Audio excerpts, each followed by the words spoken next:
నమస్తే అన్న. నమస్కారం అండి. 16వ తారీఖున ఎఫ్సిఆర్ఏ బిల్ అయితే ప్రవేశపెట్టడం జరుగుతుంది. సో దాన్ని ఆపడం కోసం అని చెప్పేసి అమిత్ షాని కలవడానికి క్రిస్టియన్ మత పెద్దలు మొత్తం కలిసి వెళ్ళడం అయితే జరిగింది. సో దానికోసం మీరేం చెప్తారు? క్రిస్టియన్ మత పెద్దలు మాత్రమే ఎందుకు వెళ్ళారండి? ఫస్ట్ నేను ఏదలుచుకున్న క్వశ్చన్, మిగిలిన వాళ్ళు ఎందుకు వెళ్ళలేదు? మిగతా మతాల వాళ్ళు ఎందుకు వెళ్ళలేదు? ఈ భారతదేశంలో హిందువులు ఉన్నారు, వాళ్ళు ఎందుకు వెళ్ళలేదు? వాళ్ళకంటే క్రిస్టియన్ కంటే కూడా ముస్లిమ్స్ ఎక్కువ మంది ఉన్నారు జనాభా పరంగా చూసినా కూడా. వాళ్ళు ఎందుకు వెళ్ళలేదు? వీళ్ళు మాత్రం వెళ్ళడం కారణం ఏంటిది? నిజంగా వీళ్ళకి ఫండ్సే వస్తున్నాయా, మరి ఇంకేదైనా వస్తున్నాయా? ఈ ఫండ్స్ అనేది ఎక్కడ వినియోగిస్తున్నారు? ఈ ఫండ్స్ వల్ల దేశ అభివృద్ధి ఏమైనా జరుగుతుందా? దేశ అభివృద్ధి చేసినట్టు ఎక్కడైనా ప్రూఫ్స్ వీళ్ళ దగ్గర ఒక్కడైనా చూపించగలరా? మరి అటువంటి దేశాభివృద్ధి అనేది చేయనప్పుడు బయట దేశాల నుంచి ఫండ్స్ తీసుకొచ్చేసి దేశాన్ని విచ్ఛిన్నం చేయాలని చెప్పి అనుకునే వాళ్ళకు ఈ రూల్ అనేది ఖచ్చితంగా కటుగా కనిపిస్తుంది. వీళ్ళు వెళ్ళినా వెళ్ళకపోయినా ఈ రూల్ అనే ఎఫ్సిఆర్ఐ అనే బిల్ అనేది ఖచ్చితంగా రావాల్సింది. అంటే ఇండియా లోపల ఇన్ని మతాలు ఉన్నప్పుడు కూడా ఏ మతం వాళ్ళు కూడా దానికి రియాక్ట్ అవ్వలేదు, కానీ ఒక క్రిస్టియన్స్ మాత్రం దానికి రియాక్ట్ అయ్యారు. క్రిస్టియన్స్ రియాక్ట్ అయ్యారు, అట్లానే అమెరికాకి సంబంధం లేదు కానీ అమెరికా కూడా రియాక్ట్ అయ్యింది. దానికేం చెప్తారు? ఒకటే అండి, క్లియర్ అర్థమైపోతుంది. ఫండ్స్ వచ్చేది అమెరికా నుంచి, తీసుకుంటుంది ఇక్కడ నుంచి. ఆ ఫండ్స్ ఎక్కడ వినియోగిస్తున్నారు?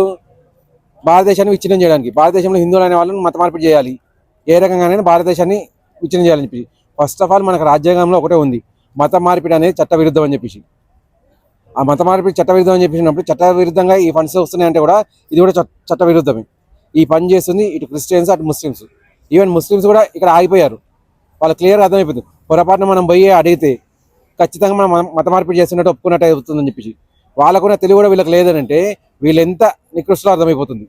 అంటే కేఏ పాల్ గారు కూడా ఇక్కడ ఆల్రెడీ మాట్లాడారు వీడియో లోపల. ఇక్కడ కుదరకపోతే అమెరికా వెళ్ళి అక్కడ అంటే ఏదైతే క్రిస్టియన్ మిషనరీస్ పర్సన్ కూడా కలిసి వాళ్ళతో మాట్లాడడం జరుగుతుంది ఈ విషయాలు. ఇటువంటి కేఏ పాల్ లాంటి వాళ్ళు వెళ్ళే అక్కడ మాట్లాడడం వల్ల సోరెన్ లాంటి నీచులు అనే వాళ్ళు దేశంలో విద్రోహ చర్యలు చేయడానికి ప్రయత్నాలు చేస్తున్నారు. మోదీని ధైర్యంగా ఎదుర్కోలేము, ఆయన అపచానికుడిలా ఉన్నాడని చెప్పేసి మొన్న మధ్య మన పంజాబ్ కమిషనర్ గారు అన్నారు కదా, పెట్రోల్ పంపులు కూడా తయారు చేయడానికి సిద్ధంగా తయారైంది. ఇదిగో అటువంటి ఫండ్స్ అన్ని వచ్చేసి ఈ రకంగా విద్రోహ చర్యలు చేయడానికి సిద్ధమవుతున్నారు. అయ్యా కేఏ పాల్ గారు, మీరు అమెరికాకు వెళ్ళాల్సిన అవసరం లేదు. మీరు దేశ భవిష్యత్తు కోరుకునే వాళ్ళైతే వెళ్ళి పిఎం అడగండి, బ్రతిమలాడండి, కాళ్ళు పట్టుకోండి. అయ్యా ఇందులో మీరు తప్పు చేస్తున్నారని చెప్పి ఆ తప్పనేది ఆయనకు అర్థమయ్యేలా చెప్పండి. లేదు తప్పని లేనప్పుడు గమ్మున కూర్చొని ఉండరు. అంతేగాని విదేశీ దుష్టశక్తులు మాత్రం ఆశ్రయించకండి.